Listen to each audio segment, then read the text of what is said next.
setting the example, being the best version of yourself, super important. Only last week I suffered from imposter syndrome, even though I've been working as a sort of, in the leadership space for so long. If you tolerate something, then it'll become the new standard. And if that new standard is below the standard that's acceptable, then you're not setting a good example. My name is Trevor Vanson. I'm a action-centered leadership trainer and the owner of Perspective HR down here in the West Country. Thank you for joining us for another of our series of video podcasts around the subject of leadership. I'm joined today by my old friend Jim Hutton. Thank you, Trevor. I am a leadership coach and mentor. I've been in the military for over 46 years, and I bring a level of experience of leading people across the years at different levels, tactically, operationally and strategically. And I'm here really just to help you expose action-centered leadership and the goodness that it has as a product for our listeners. So thank you. Fire away, Trev. Jim, I'm going to start off with quite a large question, actually. Over the years, I've trained probably about 350 people in action-centered leadership. And one of the points that comes across and is discussed a lot on the course is the impact that the example of a leader makes. And Professor John Adair, obviously was the writer of action-centered leadership, talks about people taking in more from their eyes than their ears.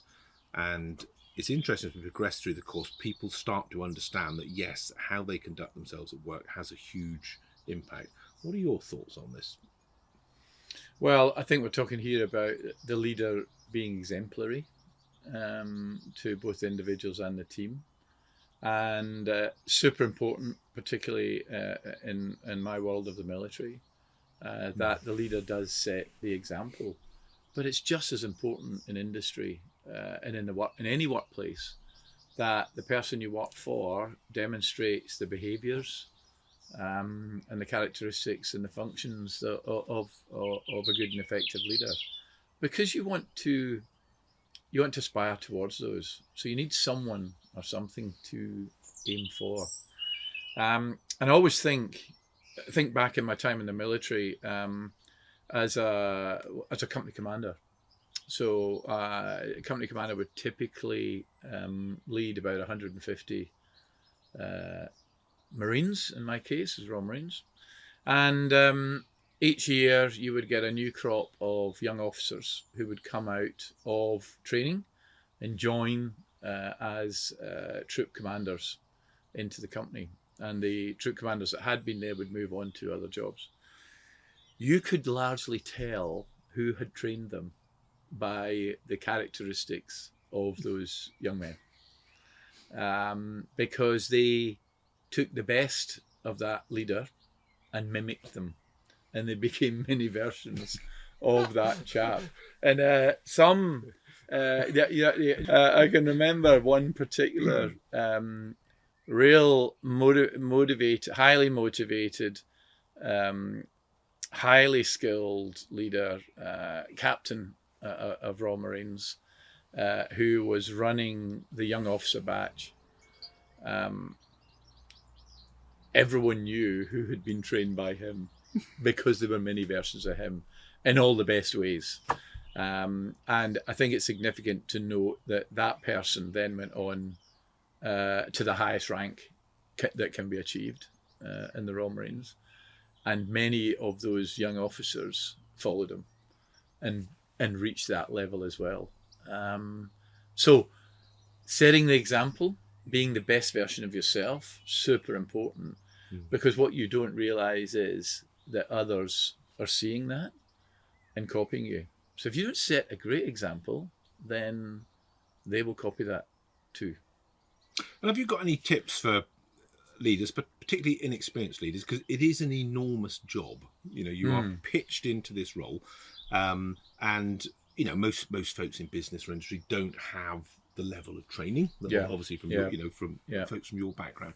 So you're pitched into this role and you're not going to get it all right, and you may want to be the best version of yourself. But have you got any sort of tips as to how people perhaps reflect and let's say roll with the punches, but if something hasn't gone as well, or they've not had the reaction that they wanted, how do people react to that? Yeah, it's a great question. And maybe if I take a military example and you expand that into industry, when you join as a young officer, as a platoon or a troop commander, and you're leading your 30 people, you have this person called the platoon or the troop sergeant, who's generally about 10 to 15 years older than you. They have 10 to 15 years more experience than you, and they've been through the mill. They kind of know what good looks like. And that person, you build a relationship with that person because they become your mentor. They help you understand what good looks like, and guide you to behave in the right way. And they guide you to understand what the cost of your decisions will be. Those unintended consequences, those second and third order effects of that good idea that you're having, boss. Yeah, it's a great idea, but have you considered this, that, what might happen next? And then you go, oh, okay. So they're not telling you the answer, they're letting you think through the whole problem.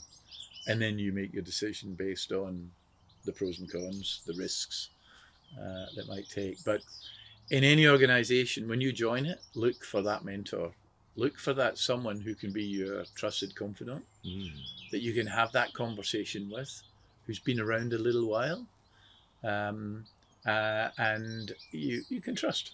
You can trust to share a little bit of what's going on and get some sound feedback from. Interesting. I was going to say, I mean, folks listening to this and people working in industry or perhaps a third sector organisation might be thinking, well, that sounds fantastic, but how do I go about finding this elusive mentor? We all need a mentor, don't we? Whatever line of work we're in or whatever level we're at. Well, increasingly what I'm seeing is a lot of organisations are introducing mentoring programmes, which is a fantastic formalised way of ensuring that you're managing your talent. Because your workforce is the talent. The workforce are the people who will get you results, who will get the tasks done. So that's your talent pool. And so if you're going to nurture that talent, putting in place something like a mentoring program where everyone has someone that they can go to who's kind of outside the chain of command. So it's not necessarily someone that's going to report on you, because you may not want to share something of a sensitive nature with the person that's writing you up for promotion, but someone that you can go to and go, hey, this is happening. Can you have you experienced this before? How might I approach it? I'm thinking about this. What do you think? That sort of thing. And there'll probably be a few bosses and CEOs listening to this thinking, actually, that doesn't sound too expensive either, does it? A mentoring program. No, not really. Not really. The first thing you do is ask people who would like to mentor some of the new employees, the juniors, and we go through ages and stages of life.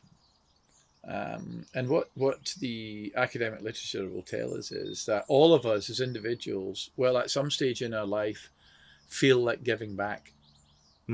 Giving back to our family, our workplace, our environment, our community. And when that happens, it happens at different ages and stages of life for different people.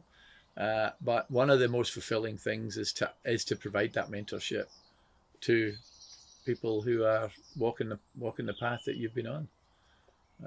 So find out who wants to mentor, find out who wants to be menteed, and then match them. And the matching process is really important because both the mentor and the mentee have got to be comfortable with the person they're going to work with and entrust and take into the confidence. But you can do that. Usually takes about 5 minutes. You kind of know. We sit down together, we have a chat over a cuppa, and you kind of know, yeah, I'm happy to share with this person or not. So you heard it here first. This is a fantastic way to develop your people, and it doesn't cost anything. Can I move on to another huge question that I get asked? Like I say, we've had about 350 people through the course, and it's always a joy. And everyone comes with different experiences and different emotions to it. One of the most common ones is when people say, look, I am now the team leader or whatever title I've got, but I'm in a leadership role, but I used to be part of that team, and there's people here that have been there longer than me and, they're older than me. And some people can struggle with having that separation and then becoming the leader. What are your tips around that? You got to back yourself. If the company, the organization has put their faith in you, that means they see something in you.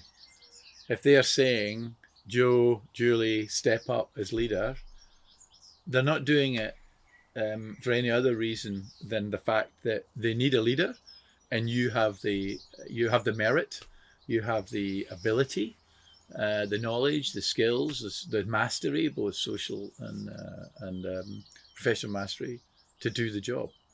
So if they think you can do it, back yourself.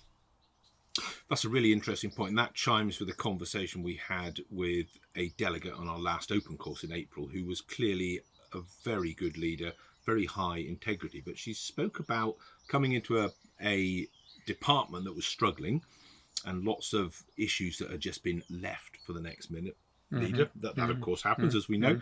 And she talked about having imposter syndrome. I wish I'd had your answer there, because that was perfect. My own attempt at it was to say, look, I've heard enough on this course to know that you have the qualities of a leader, you have the integrity, you have the energy, you have the right compass, and all you can ever do, faced with any situation, is to make a decision in good faith based on the facts in front of you. But that is much better than not making a decision. Yeah. So this is a huge, how does the head of an organisation, if they're putting young leaders through a training course, or I say young leaders, inexperienced leaders, how do you build that confidence? Oh, you use the term imposter syndrome, and look, even I suffer from imposter syndrome, and only last week I suffered from imposter syndrome, even though I've been working as a sort of, in the leadership space for so long, because we're all human, we wobble, we do. It's a thing. I recently got asked by an army organization if I would come and talk to them about leadership in battle, and I'm a Navy guy. And they've asked me to go and talk to their young leaders about leadership in battle. Now, they've asked me that because I have led in battle, and so I have some experience, and I've got some stories to tell and things to share. But at the end of the day, I'm still a Navy guy. And so I felt, I immediately got the, how's this going to go? How can I stand up and tell these soldiers about, battle when, I'm a Navy guy? And then I just sat back and went, get a grip, Jim. Get a grip. Hang on a minute. You've been there, they haven't. You're going to tell them things they don't know, but are eager to know. The power's with you, not with them. Back yourself. And so I gave myself a good stiff talking to. And I've, preparing myself for that engagement. It's again, if they have the faith in you to give something of yourself to them, then go with it. And I guess just to wrap this podcast up, is there one absolute golden tip around setting an example at work? Is there anything that, if you were talking to a fairly inexperienced leader or somebody taking on this role for the first time, is there one thing you would put on a card in their back pocket? Yeah. I'm a big fan of the phrase around standards. The standards you walk by is the standard you set. Mm. So if you ignore something, you're accepting it. So as a leader, if you ignore something, everyone else will assume that you are accepting of that. So in the basic, let's take a basic example. If an organization expects everyone to have short hair, and a couple of your workforce decide to grow their hair long, and you ignore it because they're good blokes, then everyone else will go, okay, that's the new standard. We can all grow our hair long. It's a bit of a funny little example, but it means a lot. If you tolerate something, then it'll become the new standard. And if that new standard is below the standard that's acceptable, then you're not setting a good example. So you have to have the moral courage to go, oi, Lofty, get your haircut. Enforce the standard, if that is what's required. So, gold dust, Jim. Obviously, in the world of HR and employment, you can grow your hair as long as you like. Just to clarify, except me, which is a very good point. And we always make the point to our HR clients that when they ring up and say about someone's not been performing, or a bit of attitude, or all the rest of it, and the dreaded words, well, they've got away with it because it's old so and so, and I'm not sure I can be bothered to do an investigation and call to a hearing and all the rest of it. Can we just have a word with them? I will often use the words to people, and I'll say, well, look, you have to bear in mind the consistency the image and the message you send out. So if it is right, and if someone has done something and you do need to do it, then yes, unfortunately, you have to go through that process. Because exactly as you've just said there, if we don't pick that person up on it and deal with it, we are lowering the standards. We're sending the message out that you can sort of get away with what you like, especially if you're a bit awkward and a bit, difficult. Yeah. And also, of course, if we have to take issue with someone else in the future, they will quite rightly turn around and say, well, what about Lofty? Well, what about Lofty? Or what about what Trevor did? Why was he allowed to get away with it? So it is about this consistency, isn't it? Yeah, absolutely. Excellent. Absolutely. Jim, thank you for sharing your thoughts there on setting an example. Thank you. Thank you. The key thing that a leader needs to do is help the individuals in the team understand the why. Yeah. What is the purpose of what we're doing? If you can accept that the status quo is the change is the status quo, then you'll be far more comfortable with change.